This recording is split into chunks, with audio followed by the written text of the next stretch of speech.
In today's video, I'm going to teach you how to add a countdown timer using OBS Studio 2026.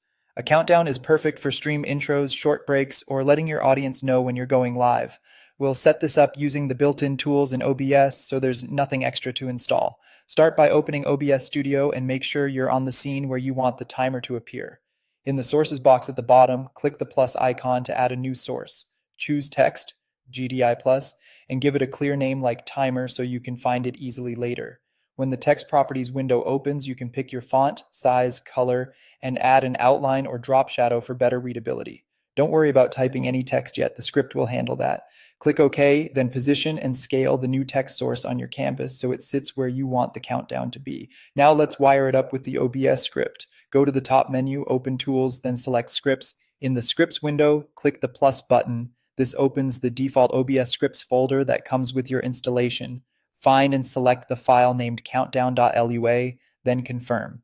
You'll see the countdown script appear in your scripts list, and its settings will show on the right. It's time to configure the timer. In the script settings, choose your text source from the dropdown, the one you named timer.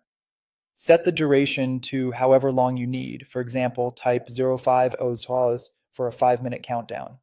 Then set the message to display when the timer ends, something like starting soon or we're back.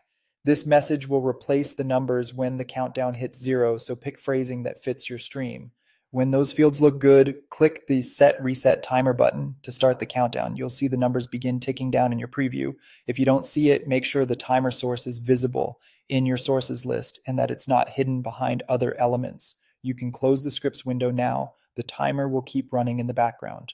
To restart or change the duration later, just return to Tools, Scripts, adjust your settings, and click Set Reset Timer again.